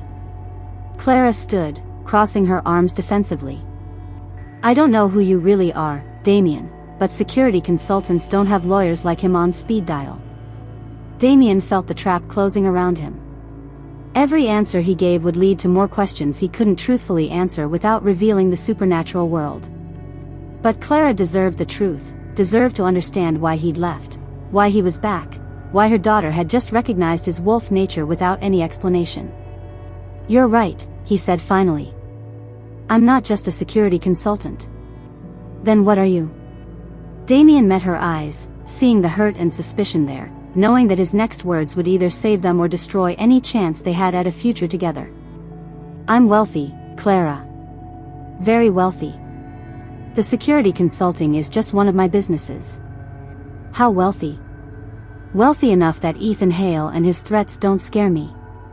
Wealthy enough to make sure Sophie stays exactly where she belongs, with you. Clara stared at him for a long moment, and Damien could practically see her mind working, trying to fit this new information into what she knew about him. Why didn't you tell me? Because I wanted you to see me, not my bank account. Because I was tired of people looking at me like a meal ticket instead of a man. Damien took a step toward her. Because what we had that night was real, Clara. It was the realest thing I've ever experienced. And yet you still left. I had to. There were complications. Business emergencies that couldn't wait. Damien hated the half-truths, hated the way they tasted like ash in his mouth. But I came back. I'm here now. With an attorney and a solution to all my problems. Clara's voice was bitter. How convenient. Clara, your daughter is in danger of being taken away from you by a man who abandoned her. This isn't about convenience or pride or what you think you can afford. This is about Sophie. The words hit their mark. Clara's defensive posture crumbled slightly, and Damien could see the fear she was trying so hard to hide. Why would you do this? She whispered. Help a woman you barely know? Because you're not just some woman I barely know. Damien moved closer, close enough to see the gold flecks in her dark eyes. Because what happened between us wasn't just a one-night stand, no matter how it ended. Because you matter, Clara. You and Sophie both matter. I don't even know your last name. Blackwood. Damien Nightshade. Blackwood. Clara tested the name like she was tasting wine. Should I recognize that name? Damien hesitated. The Blackwood name carried weight in certain circles, appeared on charity boards and corporate donor lists and political contribution records. But to someone like Clara, struggling to pay rent and working 3 jobs, it probably meant nothing. Maybe. I try to keep a low profile. Clara studied his face, and Damien could see her weighing her options. Pride against pragmatism. Independence against Sophie's welfare. Trust against every instinct that told her this was too good to be true. Mr. Chen, she said finally, addressing the attorney without taking her eyes off Damien. What exactly are you proposing? We fight the custody petition. We demonstrate that Sophie's current living situation is stable and in her best interests. We make Mr. Torres prove his allegations instead of letting him rely on innuendo and character assassination. Lucas's voice was calm, professional. And we win. That's simple. With Mr. Blackwood's resources behind us? Yes, it can be that simple. Clara was quiet for so long that Damien began to think she was going to refuse. Then she spoke, her voice barely above a whisper. What do you want in return? The question hit Damien like a punch to the gut. Nothing. Nobody does something like this for nothing. Especially not for someone they barely know. Damien could have told her about mate bonds and pack loyalty and the way his wolf had recognized her as the other half of his soul. He could have explained about the rival pack and Ethan's true motivations and the danger she was in just by being connected to him. He could have laid his whole truth at her feet and trusted her to understand. Instead, he gave her the one truth he could safely offer. I care about you, Clara. I care about Sophie. Sometimes that's enough. Clara stared at him for another endless moment, then turned to Lucas. If I agree to this, what happens next? We file a response to the petition. We request an emergency hearing to address the immediate custody threat. We prepare a defense that shows you're a fit and loving mother who's doing everything possible to provide for her daughter. Lucas opened his briefcase. But we need to move quickly. Mr. Torres's attorney isn't going to wait. Clara looked around her tiny apartment, at Sophie's drawings on the refrigerator, at the stack of bills on the counter, at the eviction notice she thought no one knew about. Then she looked at Damien, this mysterious man who'd entered her life like a storm and was now offering to be her shelter. If I do this, she said slowly, I need to know that you're not going to disappear again. Sophie's been through enough abandonment. I'm not going anywhere, Damien promised. And I need to know that this isn't some kind of, I don't know, some rich man's fantasy about rescuing the poor single mother. Because I'm not a charity case, Damien. I'm a woman with a daughter to protect. I know exactly what you are, Damien said softly. The question is whether you'll let me help you prove it. Clara closed her eyes, and Damien could see her making the hardest decision of her life, choosing to trust the man who'd already hurt her because the alternative might mean losing Sophie forever. When she opened her eyes, there was steel in them. Okay. Let's fight. Chapter 7. The manila envelope felt like it weighed 1,000 pounds in Clara's hands. She stared at it across her kitchen table, where it sat next to Sophie's cereal bowl and homework folder like a bomb waiting to explode her carefully reconstructed world. 3 days since she'd hired Leo Stone, Lila's ex-boyfriend who'd become a private investigator after their breakup. 3 days of wondering if she was making a mistake, if she was being paranoid, if she was destroying something precious because she was too scared to trust. 3 days of Damien showing up every evening with takeout and homework help and gentle kisses that made her forget why she'd ever doubted him. Now the envelope was here, and Clara wasn't sure she wanted to know what was inside. Just open it, she whispered to herself. Whatever it is, you need to know. The first page made her blood run cold. Blackwood, Damien Victor. Dilby, October 15, 1989. Net worth, estimated $2.3 billion. CEO/founder, Blackwood Industries. Clara's hands shook as she flipped through page after page of documentation. Forbes profiles. Business Journal articles. Charity gala photos where Damien stood next to governors and senators and celebrities, looking every inch the billionaire he apparently was. Not wealthy. Not just successful. Billionaire. As in, more money than some small countries. The photos were what destroyed her. Damien in a tuxedo at some elegant fundraiser, a stunning blonde draped on his arm. Damien shaking hands with the mayor at a ribbon-cutting ceremony. Damien accepting an award for Philanthropist of the Year, while a room full of society elite applauded. This was his world. This was who he really was, not the down-to-earth man who'd sat on her second-hand couch and listened to her talk about her dreams, but a billionaire who moved in circles so far above her they might as well be on different planets. Clara felt sick. She'd known he was lying about being just a security consultant, but this? This was beyond anything she'd imagined. While she'd been worrying about affording Sophie's school supplies, Damien had been deciding how to spend money that she couldn't even conceptualize. Her phone buzzed with a text, picking up dinner. Chinese or Italian? Clara stared at the message, at the casual tone that suggested he was just Damien, just the man who'd become part of their evening routine over the past 3 days. Not Damien Nightshade, CEO. Not Damien Nightshade, billionaire. Not Damien Nightshade, who lived in a world where her entire year's salary was probably what he spent on lunch. She typed back, "We need to talk. Can you come over?" "On my way." "Everything okay?" Clara almost laughed. "Everything okay?" She'd been sleeping with a man whose net worth could solve every financial problem she'd ever had without him even noticing, and he'd been pretending to be a middle-class security consultant. Nothing would ever be okay again. 20 minutes later, Damien knocked on her door carrying bags of Chinese food and wearing that smile that had become dangerously familiar over the past few days. He looked so normal, so much like the man she'd been falling for, that for a moment Clara wavered. Then she remembered the photos of him with senators and supermodels, and her resolve hardened. "Where's Sophie?" Damien asked, setting the food on her counter. "Sleepover at Lila's."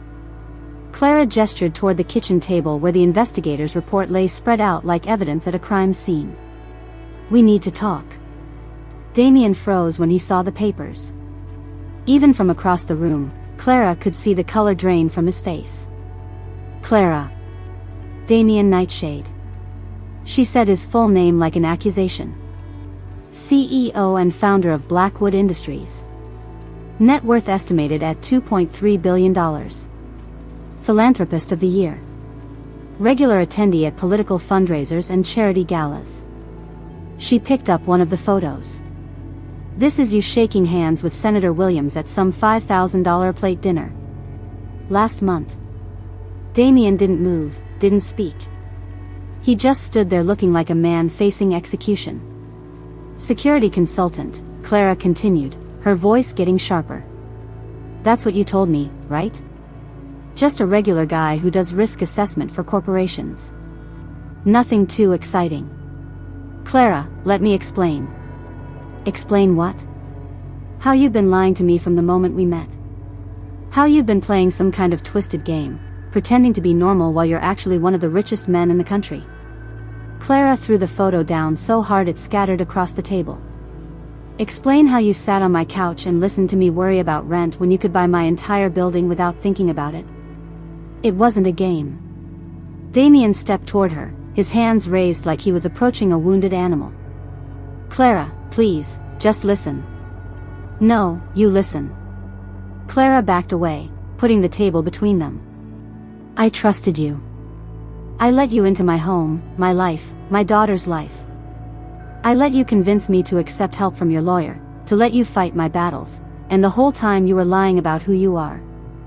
"I never lied about who I am," Damien said quietly. "I lied about what I have. There's a difference." "Is there?" "Because from where I'm standing, it looks like you've been laughing at the poor single mother who was so grateful for scraps from your table." The words hit Damien like a physical blow. "That's not, God, Clara, that's not how I see you at all." "Then how do you see me? What am I to you, Damien? Some kind of charity case? A way to feel good about yourself by helping the less fortunate? You're my..." Damien stopped himself, and Clara saw something flicker in his eyes, something wild and desperate. "You're everything to me." "Everything?" Clara laughed bitterly. "I'm a woman who works 3 jobs to afford a 1-bedroom apartment in a building you could probably buy with your pocket change. We live in completely different worlds. Money doesn't matter. Money always matters." Clara slammed her hand down on the table. "It matters when you're choosing between groceries and medicine. It matters when you're facing eviction. It matters when your daughter asks why she can't have the toys other kids have. Don't you dare tell me money doesn't matter when you've never had to live without it. You think I've never struggled?" Damien's voice was getting harder, edges of something dangerous creeping in. "You think I was born into this? I don't know what to think about you anymore. I don't know what's true and what's another lie. I built Blackwood Industries from nothing, Damien said, and Clara could hear barely controlled fury in his voice. I grew up in foster care, Clara. Bounced from home to home until I aged out at 18 with nothing but the clothes on my back. Everything I have, I earned. The revelation should have softened her anger, but it only made it worse. Then you should understand what it's like to struggle. You should understand why lying about this is such a betrayal. I was protecting you. From what? From knowing you could actually help instead of just pretending to? From my world. Damien was pacing now, agitation rolling off him in waves. From the people who would use you to get to me, who would see you as a weakness to exploit. From the paparazzi and the gold diggers and the politicians who would see Sophie as leverage. So you decided to lie instead. You decided I couldn't handle the truth. I decided I wanted to be just Damien with you. Not Damien Nightshade the billionaire, not Damien Nightshade the CEO. Just Damien. The man who thinks you're the most incredible woman he's ever met. Clara felt tears burning behind her eyes. But that man doesn't exist, does he? There is no, just Damien. There's only Damien Nightshade, and Damien Nightshade lives in a world I'll never belong to. That's not true. Isn't it? Clara gestured around her tiny apartment. This is my world, Damien. This is my life. And your life involves charity galas and private jets and senators. We don't fit. We fit perfectly. Damien stopped pacing and turned to face her, and something in his expression made Clara take a step back. That night we spent together, the way you feel in my arms, the way Sophie looks at me like I'm someone worth knowing, that's not about money or status or any of the bullshit that doesn't matter. That's real. But everything else was a lie. Not everything. Damien moved closer, and Clara could swear she saw something flickering in his eyes, something that made her primitive brain scream danger. My feelings for you are real. My need to protect you and Sophie is real. The fact that I would do anything to keep you safe is real. Protect me from what? Clara demanded. What are you so afraid of that you had to create this elaborate fiction? You wouldn't understand. Try me. Damien went very still, and for a moment Clara thought he was going to tell her. Then his expression shuddered, and she knew he was going to lie again. There are people in my world who would hurt you to hurt me. Business rivals, competitors, people who see kindness as weakness and love as leverage. Business rivals. Clara shook her head. You're talking about business rivals like they're assassins. Some of them might as well be. The deadly seriousness in his tone made Clara's skin crawl. What kind of business was Damien in that he talked about rivals like enemies? What kind of world had she stumbled into? I want you to leave, she said quietly. Clara. I want you to leave, and I want you to take your lawyer and your money and your protection with you. Sophie and I were fine before you came along, and we'll be fine after you're gone. No. The word came out harder than Damien probably intended. I'm not leaving you to face Ethan alone. That's not your choice to make. Like hell it isn't. Damien stepped closer, and Clara saw something shift in his features, something that made her heart race with an instinct older than civilization.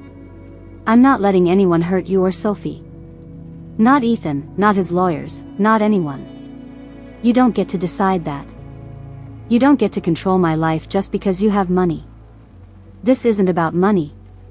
Damien's voice was rising, taking on a rough quality that made the hair on Clara's arm stand up. This is about protecting what's mine. I'm not yours. Clara shouted back. I'm not some possession you can claim and protect and lie to for my own good. Yes, you are. Damien's eyes were blazing now, and Clara could swear they were reflecting light like an animal's. You've been mine since the moment I saw you. You'll always be mine. The possessiveness in his voice should have made her angry.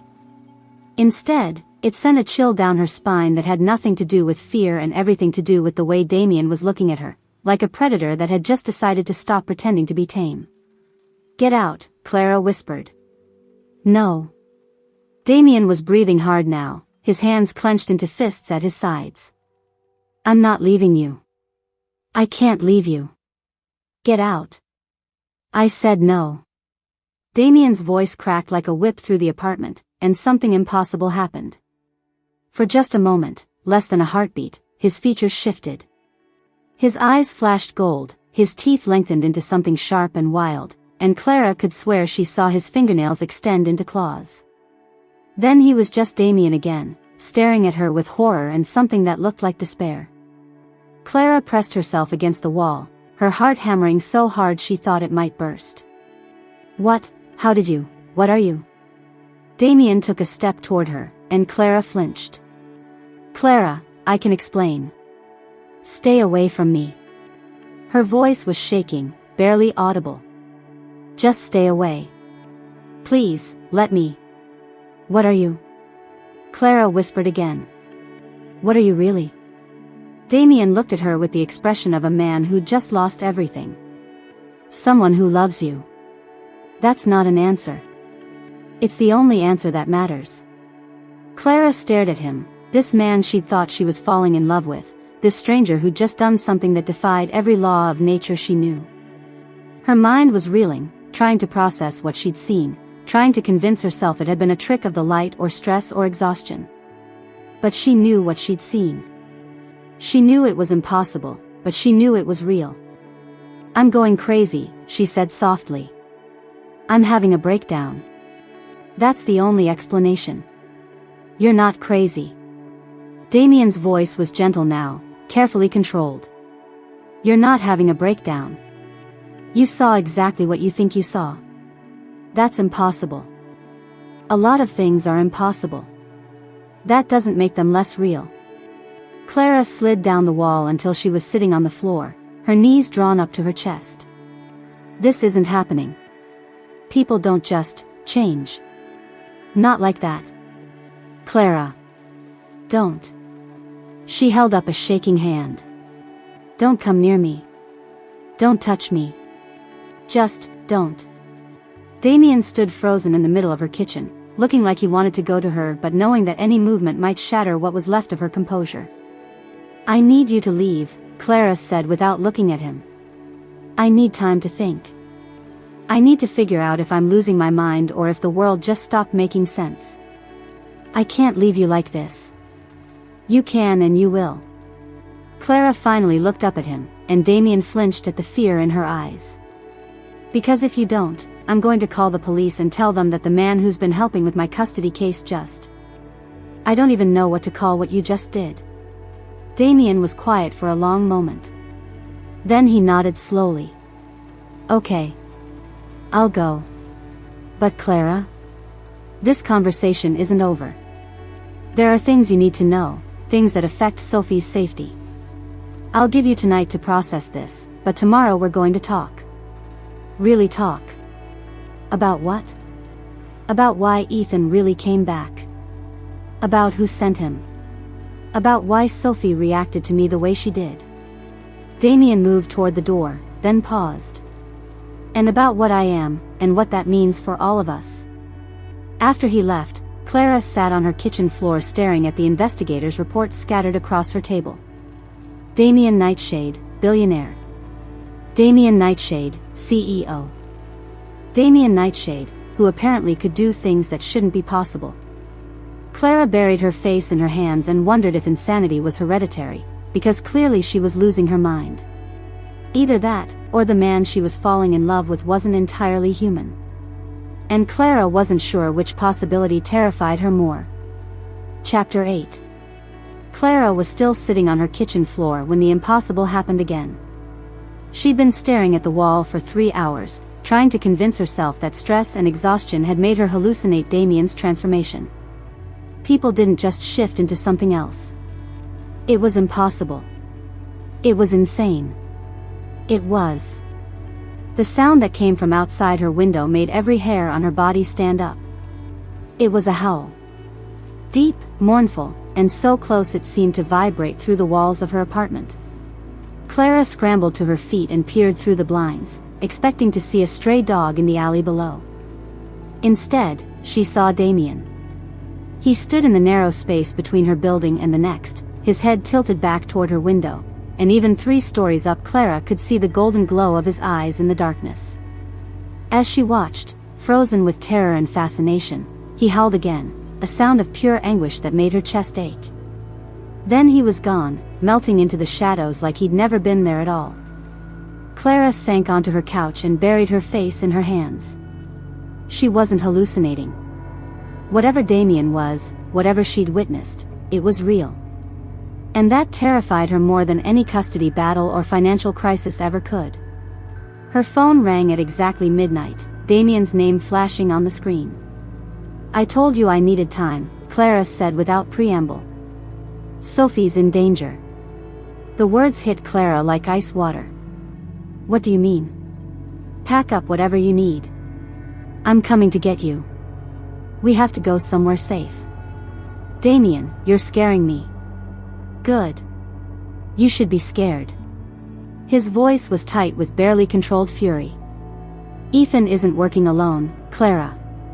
The people who hired him just escalated things, and Sophie is their target." Clara was already moving towards Sophie's room before remembering her daughter wasn't there. "She's at Lila's. She's safe. Call Lila. Now. Make sure Sophie is still there." The urgency in Damien's tone made Clara's hands shake as she dialed Lila's number.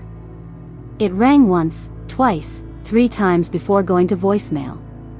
"She's not answering," Clara whispered. "Try again." Clara called 3 more times with the same result. Panic clawed at her throat. Something's wrong. Lila always answers her phone. "I'm on my way. Don't open the door for anyone but me." The line went dead, leaving Clara alone with her terror and 1,000 questions she wasn't sure she wanted answered. She tried Lila's number again, then Sophie's tablet, then Lila's home phone. Nothing. When Damien knocked 10 minutes later, Clara yanked the door open before he could say anything. "Where is she?"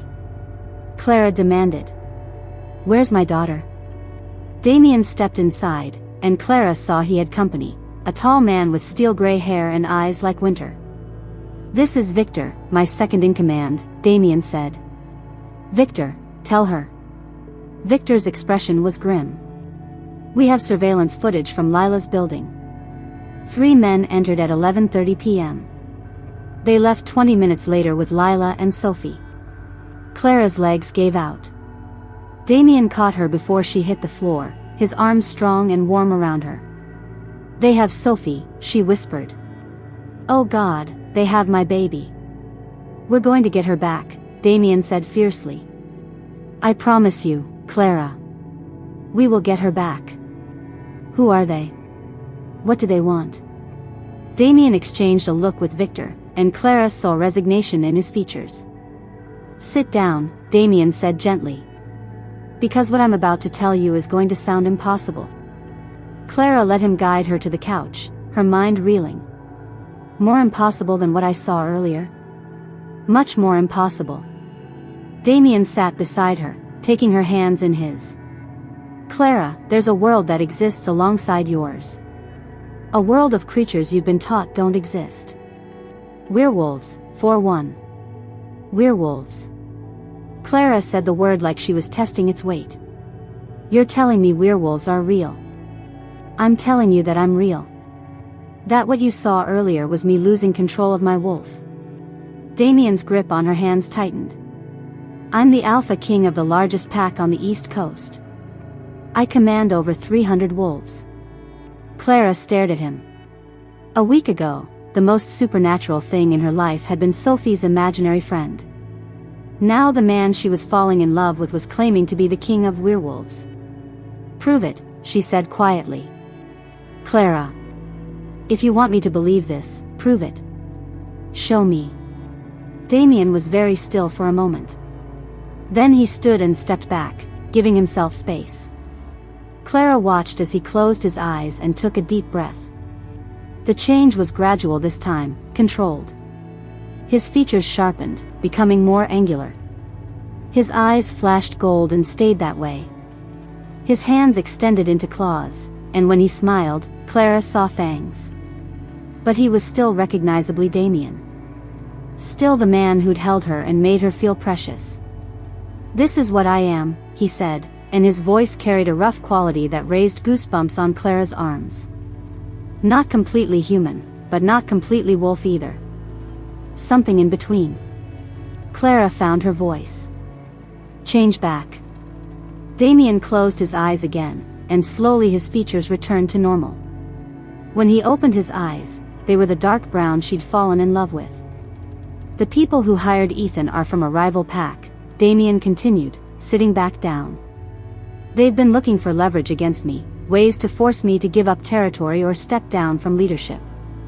When they discovered you, discovered what you mean to me, they found their weapon." "What I mean to you," Clara repeated numbly. "You're my mate, Clara. In wolf culture, that means you're the other half of my soul. It means I would die to protect you, and I would kill anyone who tried to hurt you." Mate. The word felt strange on Clara's tongue. Like, married? Deeper than married. Wolves mate for life. There's only one person in the world meant for each of us, and when we find them. Damien touched her face gently. "I knew the moment I saw you. My wolf recognized you instantly." Clara thought about the instant attraction she'd felt, the way being with Damien had felt like coming home. "Is that why it felt so intense between us?" "Partly. But the feelings are real, Clara. The connection we have isn't just supernatural, it's genuine." "And Sophie?" Clara's voice cracked. "What does this have to do with Sophie?" Damien and Victor exchanged another look, and Clara's heart sank. "Sophie reacted to my wolf nature in ways that shouldn't be possible for a human child," Damien said carefully. "The way she could smell my wolf, the way she was drawn to me, the dreams she mentioned, those are signs of supernatural heritage. That's impossible. I'm completely human. Sophie's father is completely human." "Are you sure?" The question hung in the air like a challenge. Clara thought about her family, about parents who'd always been distant and secretive, about grandmother's stories that had seemed like folklore but now.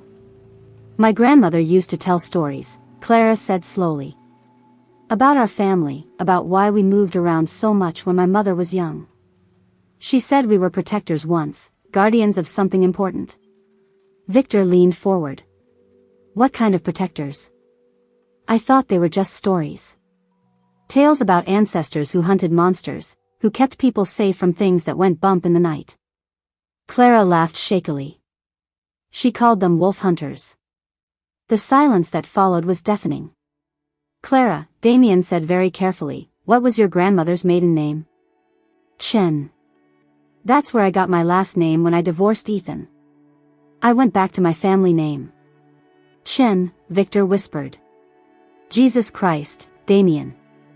She's Chen Line." "What does that mean?" Clara demanded. Damien ran his hands through his hair. "The Chen family were legendary wolf hunters 3 generations ago.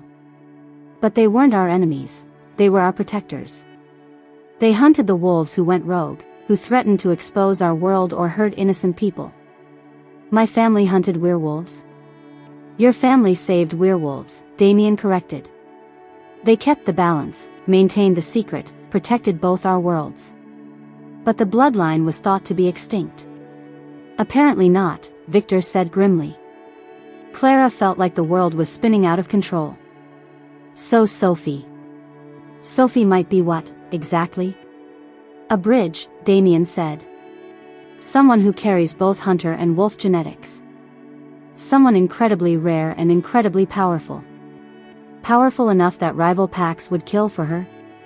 Powerful enough that they'd use her to control me," Damien said quietly. "If they have Sophie, they can force me to do anything they want." Clara stood abruptly, pacing to the window. "This is insane. This whole thing is insane. 2 weeks ago I was a single mother working 3 jobs, and now you're telling me I'm descended from werewolf hunters and my daughter is some kind of supernatural bridge?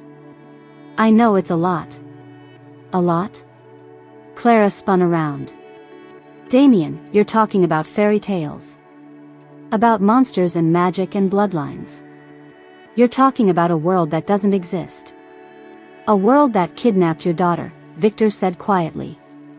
The words hit Clara like a physical blow. However insane this all sounded, however impossible it seemed, Sophie was gone. Her little girl was in the hands of people, creatures, who saw her as a weapon. What do they want? Clara asked. For me to abdicate, Damien said. To give up my position as Alpha King and turn over control of the territory to them. So do it. Clara turned to face him. Give them whatever they want. Just get Sophie back. It's not that simple, Victor said. If Damien steps down, it creates a power vacuum. Other packs will move in, territory wars will start. Hundreds of innocent people, wolves and humans, will die in the chaos. I don't care about hundreds of people, Clara said fiercely. I care about my daughter. I know, Damien said, standing and moving toward her. And we're going to get her back. But we're going to do it the right way. What's the right way? We're going to rescue her. And then we're going to make sure the people who took her never threaten anyone again. Clara saw something dangerous flash in Damien's eyes, something that reminded her he wasn't just a man who could shift into a wolf, he was a king who commanded hundreds of them. How long do we have? They'll contact us with demands within 24 hours, Victor said. Standard protocol for this kind of operation. 24 hours. Clara felt like she might throw up. Sophie's going to be terrified. She doesn't understand what's happening. She's stronger than you think, Damien said gently. And she's not completely helpless. If she really does carry Chen bloodline genetics, she'll have instincts that will help keep her safe. What kind of instincts? The ability to sense supernatural threats. Enhanced reflexes. Maybe even the ability to communicate with wolves. Damien touched Clara's arm. The Chen line were never just hunters, Clara. They were partners. They worked with wolves, communicated with them. Sophie might be able to call for help in ways her captors don't expect. Clara closed her eyes, trying to process everything. Her daughter, her sweet, innocent Sophie, was apparently descended from a line of supernatural hunters and might be able to talk to werewolves. The man she was falling in love with was the king of a secret society of shapeshifters. And somewhere in the city, her little girl was being held by people who wanted to use her as leverage in a war Clara didn't understand. I need to ask you something, Damien said quietly. And I need you to be completely honest. Clara opened her eyes. What? Are you willing to enter my world to save Sophie? Are you willing to accept that everything you thought you knew about reality was wrong? Clara thought about Sophie's drawings of wolves, about her daughter's uncanny ability to sense when Clara was upset, about the way Sophie had looked at Damien like she'd been waiting for him her whole life. I'd walk through hell to save my daughter, Clara said. I don't care if your world is real or if I'm having the most elaborate nervous breakdown in history. Whatever it takes to get Sophie back, I'll do it. Damien nodded grimly. Then we need to start training you. Training me for what? To be what you were born to be, Damien said. A Chen line protector. Because Clara, if we're going to rescue Sophie from a pack of rogue werewolves, you're going to need to remember how to hunt. Chapter 9. The silver knife felt like it belonged in Clara's hand. 3 days of intensive training had awakened something in her blood that she'd never known existed. Victor had been right, the Chen line instincts ran deep, surfacing the moment Clara stopped fighting them and started embracing what she was born to be. Remember, Damien said as their convoy of black SUVs approached the abandoned warehouse where Sophie was being held, Lucian Darkmoor is dangerous. He's been alpha of the Northwest Pack for 20 years, and he didn't get there by being merciful. Clara checked her weapons one final time, the silver knife that had belonged to her great-grandmother, recovered from a safety deposit box Clara hadn't known existed, and a modified crossbow that Victor had taught her to use with deadly accuracy. I don't care if he's been alpha for 100 years, Clara said grimly. He took my daughter. Through the earpiece they'd given her, Clara could hear the other teams checking in. Damien had brought 40 wolves for this rescue mission, more firepower than should have been necessary for one little girl. But Sophie wasn't just any little girl.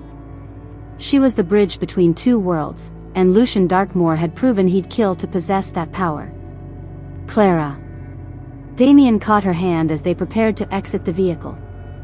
Whatever happens in there, whatever you see, remember that Sophie needs you alive. Don't take unnecessary risks. The only unnecessary risk would be leaving without her.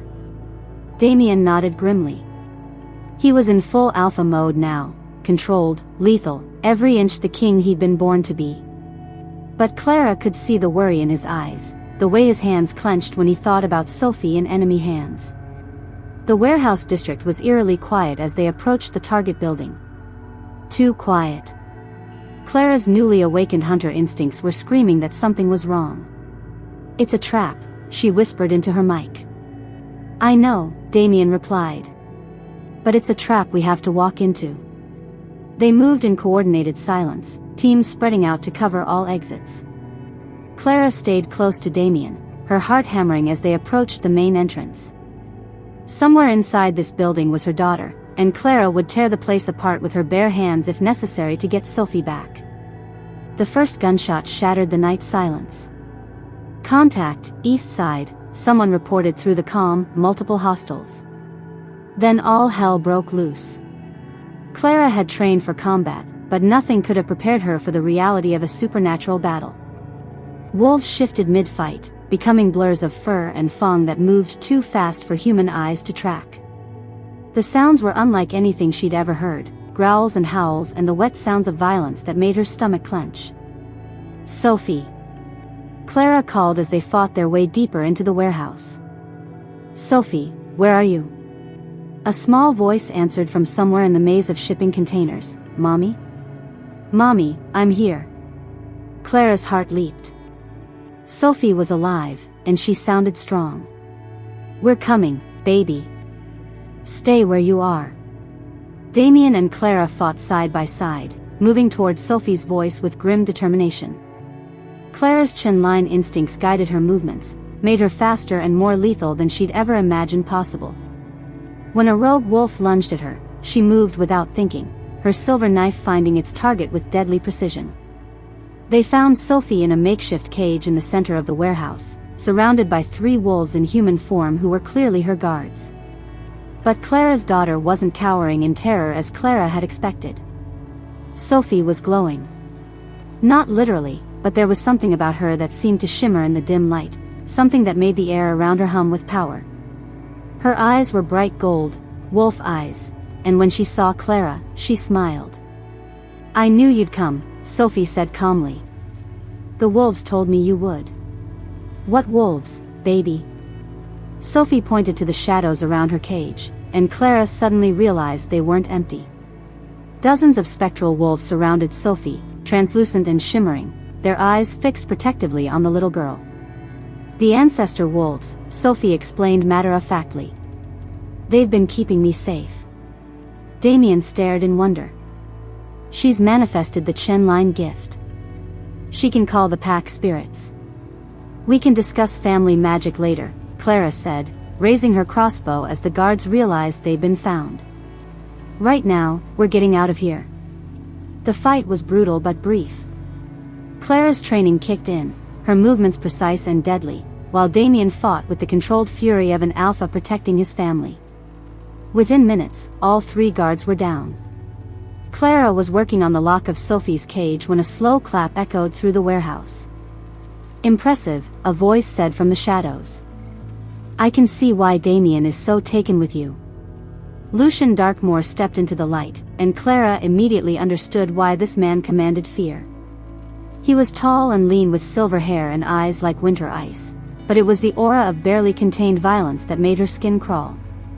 Behind him, looking pale and terrified, was Ethan. "Hello, Clara," her ex-husband said, unable to meet her eyes. "I'm sorry. I never meant for it to go this far." "You never meant for what to go this far?" Clara demanded. "Kidnapping our daughter?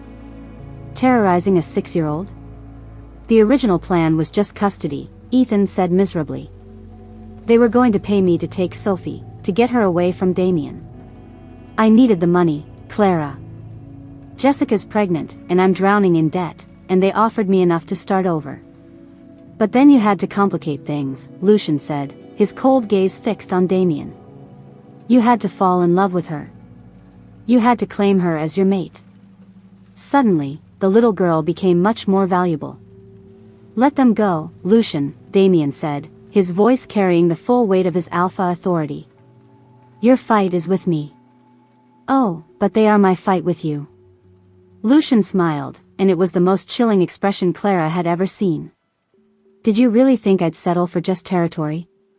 For just shipping routes? Damien, I want your crown. And now I have the perfect leverage to take it. The girl is under my protection, Damien growled. The girl is the key to everything. Lucian moved closer to Sophie's cage, and Clara saw her daughter's spectral wolves bristle in response. A chin-line descendant with awakened abilities? Do you have any idea how rare that is? How powerful she could become? She's 6 years old, Clara snarled. She's a weapon, Lucian corrected. One that will ensure my pack's dominance for generations to come. Clara felt her hunter instincts surge, every cell in her body screaming to protect her child. You'll have to go through me first. That can be arranged. Lucian moved faster than any human should have been able to move, but Clara was ready for him. The chin line hadn't survived for generations by being caught off guard. She rolled aside as Lucian's claws slashed through the air where she'd been standing, coming up with her silver knife ready. The battle that followed was unlike anything Clara could have imagined. Lucian was stronger and faster, but Clara had the advantage of desperation and newly awakened instincts that made her movements unpredictable. Around them, Damien fought off Lucian's remaining wolves, his roars of fury echoing through the warehouse. You fight well for someone who just discovered what she is, Lucian said as they circled each other. I fight well for a mother protecting her child, Clara corrected. She saw the opening when Lucian's attention flicked toward Damien for a split second. Clara's knife found its target, silver sliding between ribs to pierce Lucian's heart. He looked down at the blade in surprise, then back at Clara with something that might have been respect. Well played, little hunter, he whispered, before collapsing. In the sudden silence that followed, Clara heard Ethan whimpering in the corner where he'd been hiding during the fight. Clara, please, he begged. I never wanted anyone to get hurt. I just needed the money. Lucian's eyes snapped open, rage blazing in them as he realized he was dying. With his last breath, he lashed out, not at Clara or Damien, but at Ethan. If I can't have the girl, Lucian snarled, then you won't live to enjoy your payment. Ethan's scream cut off abruptly as Lucian's claws tore out his throat. Clara stared in shock as her ex-husband collapsed, blood pooling around his body. Sophie was now truly hers alone, no custody battles, no threats, no one who could legally challenge her right to raise her daughter. Mommy? Sophie's small voice brought Clara back to the present. Can we go home now? Clara looked around the warehouse, at Lucian's body, at Ethan's, at the wolves who were looking at her with something that might have been awe. She'd walked into this building as a struggling single mother. She was walking out as someone who'd killed to protect her child, someone who'd proven herself to Damien's pack in the most definitive way possible. Yes, baby, Clara said, finally getting the cage open and pulling Sophie into her arms. We can go home. But as they left the warehouse, Clara wondered where home was now. Her old life was gone, shattered the moment she'd learned the truth about Damien and the supernatural world. The question was whether she was ready to embrace a new one. Chapter 10. 3 months later, Clara stood in the garden behind Damien's estate, watching Sophie play with a pack of wolf pups who shifted between human and animal form with the casual ease of children everywhere. She's adapting well, Victor observed, joining Clara on the terrace. Better than I am, some days, Clara admitted. Sophie had taken to pack life like she'd been born to it, which Clara supposed she had. Her daughter could now communicate with wolves in both forms, could sense supernatural threats from miles away, and had developed an uncanny ability to mediate disputes between pack members. The pack adores her, Victor continued. And they adore you.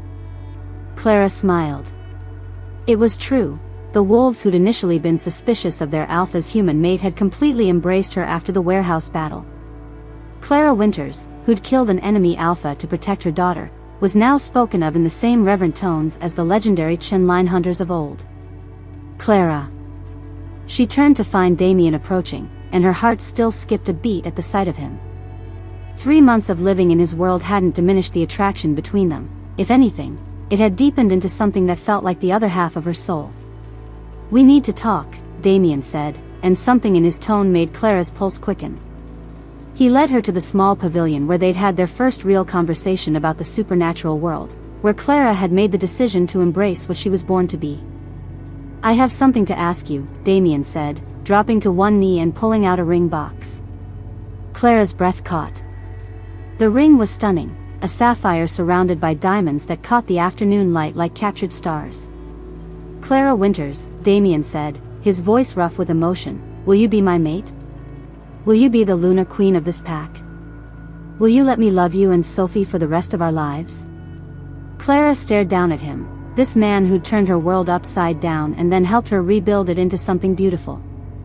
The Alpha King of the East Coast werewolves, kneeling in his garden and asking a former single mother to marry him. "Yes," she whispered, then louder, "Yes, of course yes." Damien slipped the ring onto her finger and stood to kiss her, and Clara felt like her heart might burst with happiness. When they broke apart, she saw Sophie watching from across the garden with a huge grin on her face. "Did you know?" Clara called to her daughter. "The wolves told me," Sophie said solemnly. "They said Damien was going to ask you to be pack mother." "And what did you tell them?" Sophie's grin widened. "I told them you'd say yes because you love him, and because we belong here." Clara looked around the estate that had become their home, at the pack members who'd become their family, at Damien who'd become her everything. Sophie was right, they belonged here. The mating ceremony was held a month later, with the entire pack in attendance. Clara wore a dress that had belonged to Damien's grandmother, the former Luna Queen, and felt the weight of tradition and acceptance as the pack held their approval. "By the laws of our people and the bonds of our hearts," the pack elder intoned, "I pronounce you mates for life. Luna Clara, will you accept the responsibility of protecting this pack?" "I will," Clara said, meaning every word. "Alpha Damien, will you accept Luna Clara as your equal in all things?" "I will," Damien replied, his eyes never leaving Clara's face. When they kissed to seal the bond, Clara felt something click into place in her soul, as if a piece of herself she'd never known was missing had finally been found. The celebration lasted until dawn, with pack members sharing stories of their new Luna's courage, her fierce protection of Sophie, her willingness to embrace a world she'd never known existed. Clara had never felt so welcomed, so cherished, so completely at home. It was Victor who noticed first. "You're pregnant," he said matter-of-factly 3 weeks after the mating ceremony, finding Clara in the kitchen making breakfast. Clara's hand flew to her stomach. "What? How could you possibly?" "Enhanced senses," Victor said with a grin. "Werewolf perk." "Congratulations, Luna." Clara sank into a chair, her mind reeling. Pregnant. She was pregnant with Damien's child, with the future heir to the pack. "Clara?" Damien appeared in the doorway, already in full protective mode. "What's wrong?" "Victor, why does she look like that?" "Tell him," Victor said, still grinning as he left them alone. Clara looked up at Damien, this man who'd given her everything she'd never dared to dream of: love, family, purpose, a place where she belonged. "We're having a baby," she said softly. Damien went very still. "A baby?" "The heir Victor has been pestering you about providing," Clara said with a shaky laugh. Damien was across the room in 2 strides, dropping to his knees beside her chair and placing his hands gently on her still flat stomach. "Our baby," he said wonderingly. "A prince or princess. Are you happy?" Clara asked, suddenly nervous. "Happy?" Damien looked up at her with eyes full of wonder and love. "Clara, I've gone from a lonely alpha with no family to a man with a mate, a daughter, and a baby on the way. I've never been happier in my entire life." That evening, they told Sophie, who reacted with the matter-of-fact acceptance of a child who'd learned to take miracles in stride. "Will the baby be able to talk to wolves too?" Sophie asked. "Probably," Damien said. "If they inherit your mother's chin line abilities and my wolf genetics, they'll be very special indeed." "Good," Sophie said solemnly. "Then they can help me take care of the pack." Clara watched her daughter, so wise for her 6 years, so completely comfortable in this supernatural world, and marveled at how much their lives had changed. A year ago, Clara had been a struggling single mother facing eviction and custody battles. Now she was Luna, queen of the largest werewolf pack on the East Coast, pregnant with an alpha heir, and more deeply in love than she'd ever imagined possible. "No regrets?" Damien asked later that night as they lay in bed, his hand resting protectively on her stomach. Clara thought about her old life, the 3 jobs, the constant worry, the bone-deep exhaustion of trying to do everything alone. Then she thought about this life, surrounded by family, protected and cherished, with a daughter who was thriving and a future full of possibilities. "No regrets," she said firmly. "This is where we belong." Outside their window, the pack was settling in for the night, the sounds of their supernatural family creating a lullaby of belonging. Clara closed her eyes and smiled, knowing that sometimes the greatest strength really did come from accepting help and love, and that the best families were the ones you chose. She'd started this journey as Clara Winters, struggling single mother. She was ending it as Luna Clara Blackwood, mate to an alpha king and mother to a bridge between worlds. And for the first time in her life, Clara knew with absolute certainty that her story was just beginning. Thank you for listening to this story. Subscribe, like and share for more exciting stories, and do not forget to leave a comment of your opinion on this story.